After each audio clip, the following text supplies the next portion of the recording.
Yo les Schwab Boys, j'espère que ça pimpe. Tu es en train sûrement de tuner ton moteur et tu veux choisir une Wastegate en qui tu peux avoir confiance. Et tu vois que chez les constructeurs renommés tels que Tial, TurboSmart, GFB, etc., tu vois qu'une Wastegate c'est 500 balles.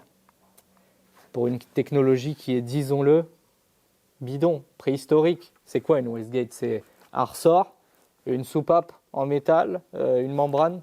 On faisait ça au Moyen-Âge. Hein.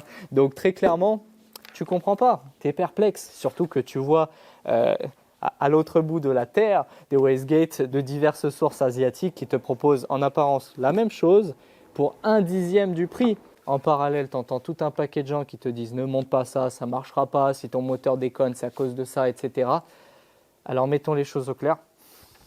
Il y a une énorme part de vérité dans ces propos. Évidemment, elles ont des soucis.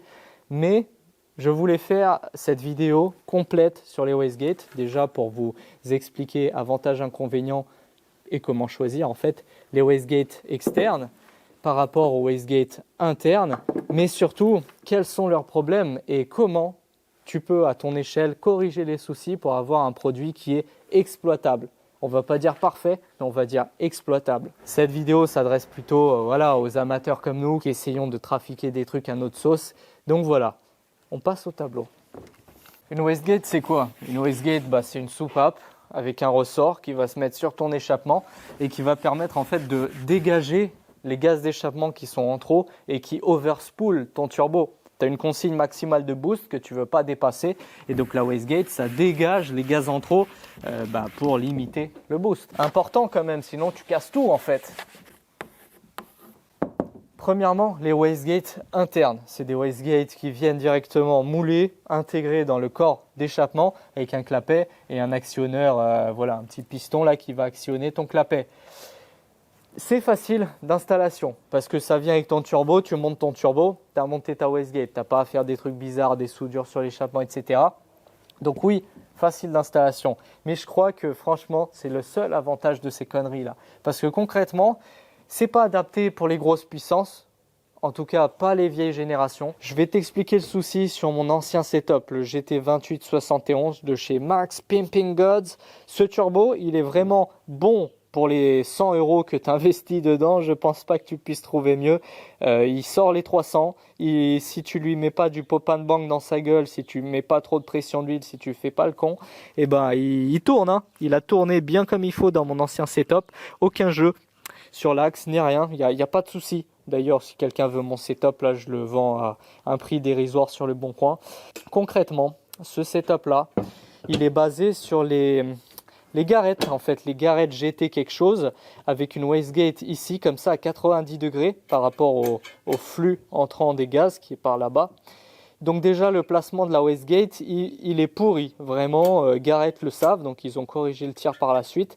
Mais voilà, non seulement le placement est pourri, mais en plus, le trou là, on voit rien. Ce trou là, quand tu le regardes, il est tout petit. Et en fait, si tu veux dépasser les 200 chevaux, le problème c'est que tu as tellement de débit à l'échappement que même ça, quand c'est ouvert à balle, les gaz ils peuvent pas dégager parce que le trou est trop petit. Donc en fait, tu boost creep, tu overboost, t'as que des problèmes. Voilà, c'est de la merde. Tu prends la Dremel et ce trou là, tu le dilates, tu lui enlèves j'en sais rien, 3-4 mm partout au rayon, histoire de bien le dilater. Et là, normalement, tu pourras prendre un peu plus de chevaux. D'ailleurs, ce que j'ai fini par faire, c'est une vis comme ça qui soudée, qui condamne la Wastegate interne. Tu vois, quand je serre la plaque, ça bouche fermée le clapet. Et j'ai utilisé une Wastegate externe. D'ailleurs, si tu remarques bien, je l'ai monté à peu près en Y, c'est-à-dire que le flux de gaz, il arrive aussi bien là dans la Wastegate que dans le turbo. C'est contre-intuitif, mais c'est comme ça que TurboSmart recommande de les monter. Si tu les mets genre à 90 du flux ou en arrière ou un truc bizarre, je dis pas le contraire. Des fois, tu n'as pas le choix. Tu as des contraintes de place ou quoi, mais faut pas faire ça parce qu'après ça va boost creeper et ça va être trop chiant à piloter. Par contre, ces petits coquinous de chez Garrett, sur leur nouvelle gamme de turbo, la gamme G, et que celui-là c'est le G25 550, c'est pas un Garrett, mais tu as compris, c'est une copie, c'est pareil. Ils ont radicalement changé le design de leur Wastegate interne. Et c'est pour ça que je me suis dit, Là, tu vas voir, je vais tacler les wastegates internes et dire que c'est de la merde. Mais là, eh ben, j'ose espérer que c'est bien et je vais te montrer pourquoi. Tout à l'heure, je te parlais du placement de la wastegate. Tu vois celle-ci, eh ben, en fait, elle est en Y. Donc en plus du fait que ce soit incliné pour que l'arrivée soit en Y par rapport à la turbine, eh ben, le trou, il est absolument énorme. On voit pas bien là, mais clairement, quand il est full ouvert, c'est limite plus gros que ça. De la même façon, tu te dis peut-être naïvement, moi le premier d'ailleurs, que c'est compact, une wastegate interne, c'est un tout ensemble, tu le mets, voilà, c'est compact. Pas du tout, et c'est la première chose que Autotech Turbo ils te disent quand tu leur demandes un truc compact, ils disent non, mets pas de wastegate interne. Parce qu'en fait, cet énorme piston, il est obligé d'être derrière le turbo et dans nos véhicules de merde là, tout pourris en traction européen, on compacte toujours le pif des bagnoles. Donc au final, t'as pas de place entre le moteur et le turbo et le radiateur et machin et tu peux pas caser cette merde et tu regrettes toujours de pas avoir pris une wastegate externe. Ah, ça tape pas trop le... Ouais, radia, ouais. Dernier très gros défaut de la wastegate interne, c'est que tu peux la piloter avec un seul port seulement. Tu peux pas faire un port avec un T. Tu peux pas faire un double contrôle par en bas et par au-dessus pour empêcher qu'elle s'entrouvre. Parce qu'une wastegate, c'est comme tout, quand tu as de la pression à l'échappement, et un ressort, si tu pousses dessus, il va s'entrouvrir. Et tu peux compenser ça avec une wastegate externe en la pilotant par au-dessus, en envoyant une contre-pression pour la plaquer fermée. C'est ce que je fais d'ailleurs. Mais en wastegate interne, tu peux pas. Bon, grosso modo, je pense que tu as compris la conclusion. Beaucoup de préparateurs s'accordent à le dire. Je ne les connais pas, donc je vais citer que Mario. Les wastegates internes, c'est de la merde. C'est fait pour les petites puissances sur des véhicules d'origine, entre guillemets. Voilà, si tu veux pas trop gratter, tu peux utiliser. Mais dès que tu veux chercher 250 plus, wastegate externe direct est le seul des avantages. C'est un tuyau de plus à l'échappement que tu dois caser quelque part, c'est tout. Et là, si tu te demandes, mais pourquoi toi alors t'as pris pour ta prépa une wastegate interne alors que tu viens de dire que c'est de la merde? J'ai confiance en Garrett, ils ont merdé une fois, ils ont appris la leçon, j'espère, et j'ai pas envie de cracher direct dans la soupe en disant que c'est de la merde. J'ai envie de tester cette géographie, cette géométrie, et j'ai pas vu de vraie prépa qui utilise ça. Donc j'ai envie de tester, voilà, pour la science comme d'habitude. Et donc maintenant, on part sur les wastegates externes, on va voir les soucis des Chinoises et on va les améliorer. Ici, j'ai deux wastegates externes. La première, c'est la pire que tu puisses espérer. C'est une wastegate AliExpress contrefaçon de Thial. Tu vois, c'est marqué Thial dessus. Alors, quand tu la regardes en extérieur, tu vois que c'est taille et masse, CNC et tout. Franchement, pour une trentaine d'euros, cette pièce-là, mécaniquement, elle est magnifique. Par contre, à l'intérieur, on verra tout à l'heure, mais c'est Bagdad. En plus, quand tu l'achètes, ici d'origine, elle vient avec des espèces de rondelles en caoutchouc. Ça ne tient ni la température, ni le serrage. C'est-à-dire que c'est impossible à étancher ces trucs. Et non seulement ça fuit dedans, mais ça fuit aussi sur tous les orifices extérieurs. C'est n'importe quoi. Première chose, si jamais tu as des joints caoutchouc ici, tu les remplaces par des rondelles cuivre. La deuxième ici, c'est Max Speeding Rods. Donc celle-là, c'est une Max Speeding Rods. Elle coûte plus cher, elle est meilleure. On verra qu'elle est loin d'être parfaite, mais elle est meilleure que ça déjà. C'est une meilleure base. Et d'origine, ce que je viens de te dire, elle vient tout de suite. Elle est vendue en fait avec des rondelles cuivre et tout ça. Donc là, c'est déjà mieux. Maintenant, ce qu'on va faire, c'est qu'on va les mettre en pression les deux et on va voir qui fuit le plus. En le montant, première chose qui me fait rire, c'est que déjà ce banjo, tu peux pas le mettre au fond, tu peux pas le serrer parce que le filetage il est trop long. Voilà, beaucoup trop long. Donc il va falloir couper le banjo et ensuite le mettre. Bon, c'est monté, on n'a rien vu. Pour l'instant, on s'occupe de la AliExpress. On va lui mettre de la pression par au-dessus. Ça, c'est la pompe à bite de Daddy. Je vais lui mettre de la pression.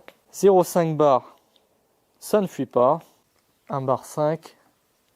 Ouais, on perd un petit peu en pression, c'est pas dramatique. Je vais lui mettre 2 bars. On perd en pression. Ok. On passe sur la Max Speeding Rods et on fait exactement pareil. 1 bar.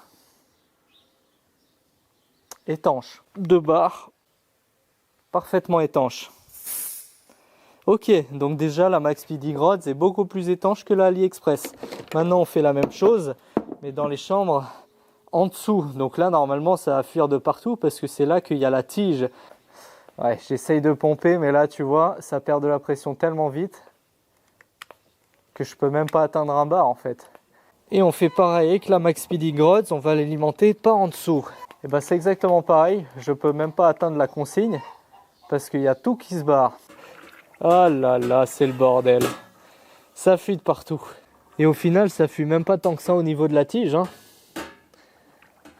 Ouais, c'est vraiment au niveau des boulons là. Tu as une rondelle en cuivre et normalement elle est censée faire étanchéité sur du plat et tout ça. Et en fait, quand tu enlèves cette rondelle en cuivre, tu remets la vis en place, tu la serres et là tu constates qu'en fait tu arrives en butée avant de rentrer toute la vis. Tu vois là, tu as un énorme jour. Et ce jour, au final, il est supérieur à l'épaisseur de la rondelle. Le problème, il est stupide, il suffit de raboter la vis ou tout simplement mettre des rondelles plus épaisse. Donc là j'ai commandé des rondelles comme ça, ça coûte vraiment pas cher, tu as le lot pour genre 3 €. Voilà, donc j'ai monté les deux nouvelles rondelles plus épaisses et ce que je te dis pour ce modèle Max Speed, c'est évidemment valable pour ce modèle AliExpress qui est encore moins bon du coup, qui a plus de fuite etc. Donc tu as encore un petit peu plus de travail avec celle-là qu'avec celle-là, mais globalement les soucis sont les mêmes. Là au niveau des vis, il n'y a plus de fuite, donc là c'est bon. Par contre, on a encore des grosses fuites à régler au niveau du raccord, tu vois là. Bah ça dégage. Wow. C'est une piscine dedans maintenant. Là tu vois qu'à l'intérieur c'est beau, hein. Franchement les usinages sont beaux, les moulages sont beaux. La base, franchement la base elle est assez bonne. Wow, c'est futuristique. Voilà. La membrane franchement elle est sexy, hein. Ça n'a rien à voir avec le truc AliExpress, je vous le montrerai plus tard. Regardez-moi ça, je suis bouche bée. Une sacrée évolution, tu vois ça? Une espèce de joint spi en téflon ici pour étancher la tige. Ça, il n'y avait pas ça avant. Et surtout que le guide ici à l'intérieur, il est en inox. Donc en fait, il n'y a quasiment rien à faire. La base est vraiment super bonne. Et on l'a vu tout à l'heure, il n'y avait aucune bulle qui sortait de là. Mais je comprends maintenant pourquoi en fait. J'ai juste à étancher ces 3 vis là qui fuyaient tout à l'heure. Et puis bah, c'est parfait.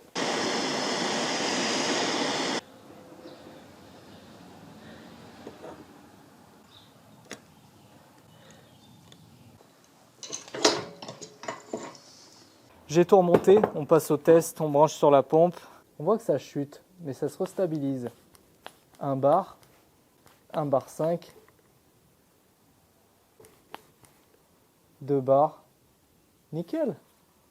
Tu vois, ça tient la pression, hein. Juste pour te montrer, j'ai démonté la deuxième. La plus grosse différence, c'est ça. Ça, c'est une bague en inox. Il n'y a pas de joint spi ni rien. Donc là, tu vois, c'est juste la tige qui coulisse dedans. Pour autant, il n'y a aucun jeu, tu vois, ça coulisse tout à fait bien, mais ça n'a pas pris de jeu, donc ça c'est une bonne chose, et j'ai pas eu besoin de réusiner ce truc avec une bague en bronze ou je sais pas quoi, parce que c'était déjà tout à fait bien, il n'y a aucun problème. Par contre j'ai mis de la pâte, là, de la pâte silicone haute température, pour éviter que les chambres communiquent, parce qu'au début elles communiquaient à mort, donc là j'ai étanché, j'ai bien resserré ce sandwich, ici là tu as des vis pointeaux, donc il faut que tu les étanches, le filetage, avec du cum, PTFE, je sais pas quoi, tu mets ça, hop, comme ça, il n'y a plus de problème. Et là, tu vois, c'est déjà étanché, ils avaient déjà mis de la pâte, donc là, il n'y a plus de problème. Voilà, maintenant, tu sais à quoi t'attendre en achetant une Westgate chinoise, mais la vraie question, c'est qu'en est-il des Westgate de qualité? Comment ça se compare en fait? Donc là, je vais aller chez Daddy, il en a une GFB, ça coûte à peu près 400 €, c'est une marque australienne renommée, c'est vraiment de la bombe, et on va la tester. Go Fast Beat. C'est quoi, c'est une marque australienne ou une Je crois que c'est australien, ouais. Ça, c'est de la qualité, on est bien d'accord. Ça mec, par rapport à du... Je trouve que par rapport à du Forge ou même du Turbo Smart, la qualité des pièces est dingue, quoi. Et c'est pas si cher que ça, tu vois. Waouh. J'avoue que ça se voit que c'est quand même quali. Du coup, c'est le moment de vérité. Pour conclure un peu ce que je dis sur les Westgate externes, on va la mettre en pression et puis on va voir si ça fuit ou si c'est magnifiquement étanche. En tout cas, ça shine vénère. Hein. Mec, la qualité, elle est ouf. Hein. C'est en dessous que c'est important au final.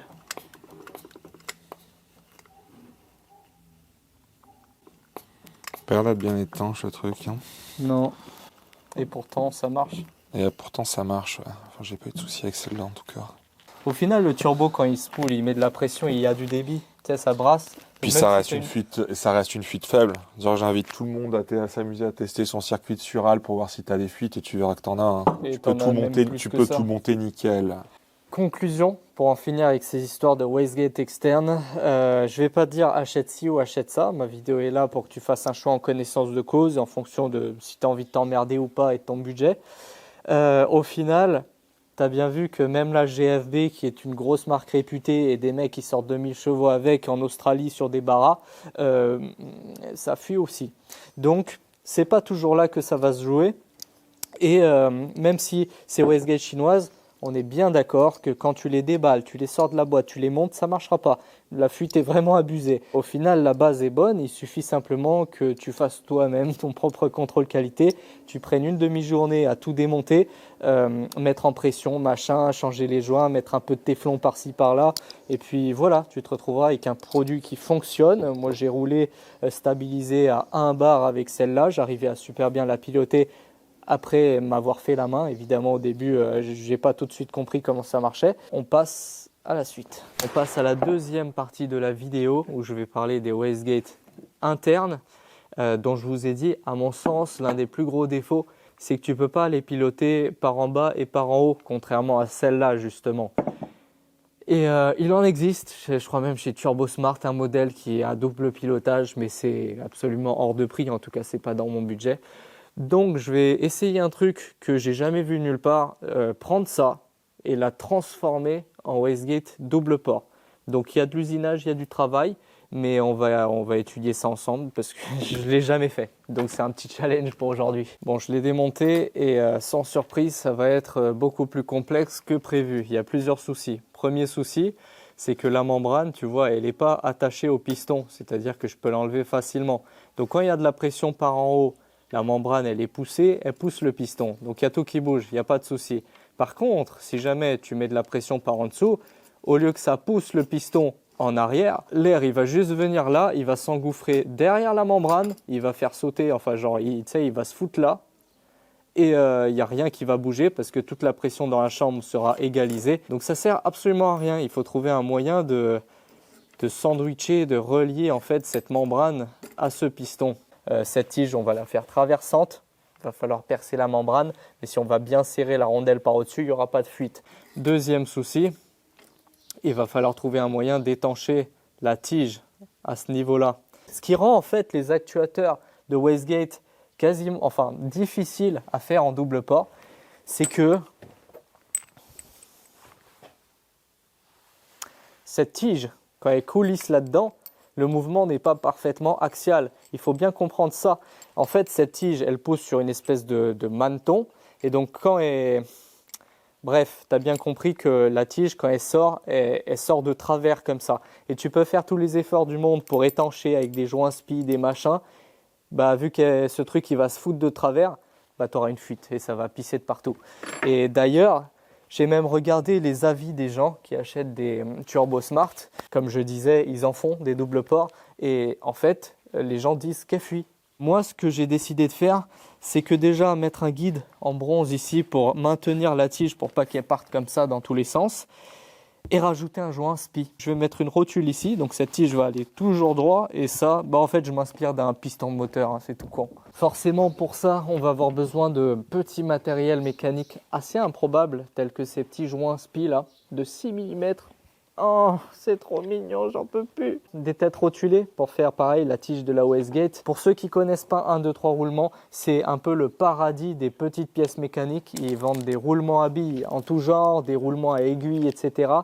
Des paliers bronze, ils ont des circlips comme ça, ils ont toutes sortes de rotules de toutes les tailles, ils ont des silent blocks, ils ont des joints spi et je passe des millions de trucs, ils ont même des courroies et comme d'habitude un petit code promo en description qui te fera une livraison gratuite au-delà d'un certain montant de panier. On passe sur le tour.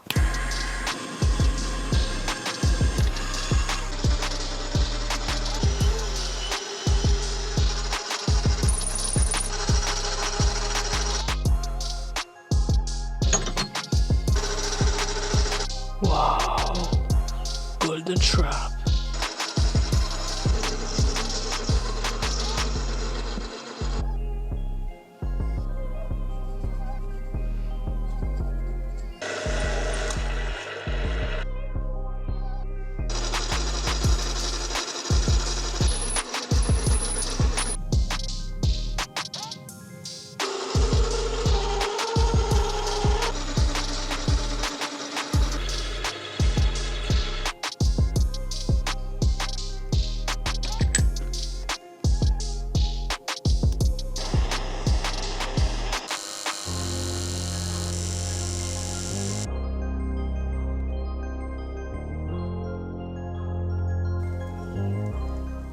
Voilà, donc j'ai usiné tout plein de pièces et modifié tout plein de trucs. Tout d'abord le piston ici, donc je l'ai traversé, je l'ai percé en travers, la membrane aussi. J'ai usiné une rondelle comme ça avec un écrou et forcément cet écrou plus cette plaque, ça prend de la hauteur. Donc ce que j'ai fait, c'est que j'ai enlevé de la matière là et usiné un petit chapeau, tu vois, et je l'ai soudé dessus. Et j'ai fait aussi la pièce pour brider, tu sais, quand j'ai tapé la soudure, pour éviter que ça gondole, que ça déforme, sinon on va perdre l'étanchéité. Donc là c'est bon. Cette pièce, c'est la pièce principale qui va assurer le guidage de la tige à base de guide en bronze. Je l'ai un petit peu évidé à l'intérieur pour pas que ça s'arc-boute quand ça glisse. Et un joint spi aussi. Donc on va mettre le joint spi au fond, on va le presser dedans. Et ensuite on assemble ça comme ça. Avec les... Ouais, j'ai pas fait encore les perçages, mais tu as compris le concept. Ah oui, il y a ça aussi. Téton à bourrelet, fileté en M8, taraudé dedans. Et puis voilà, donc on a notre pilotage par en bas, par en haut. Et on va assembler tout ça.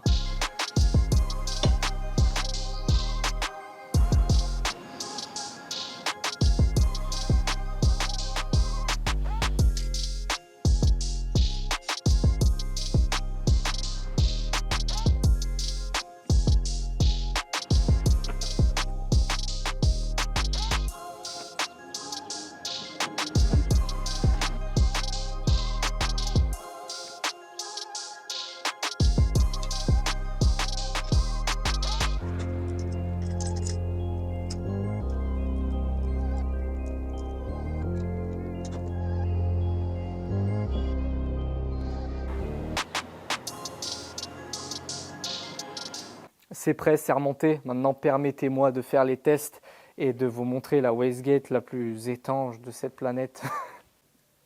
J'y pompe, j'y pompe. Ok, là on s'approche d'un bar 5 et il n'y a absolument aucune fuite.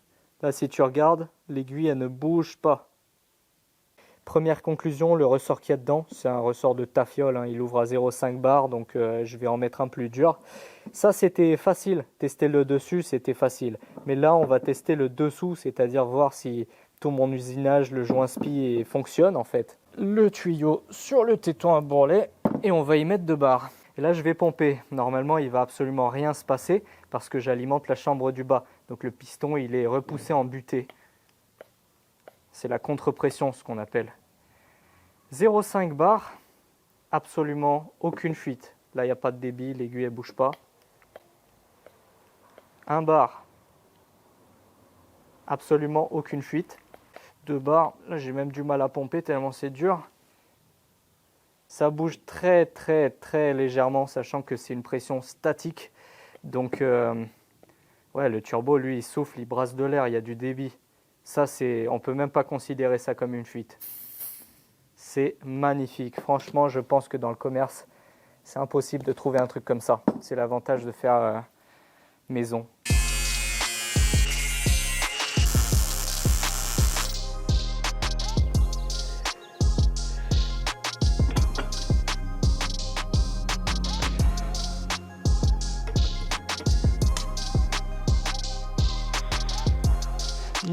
Fluffy.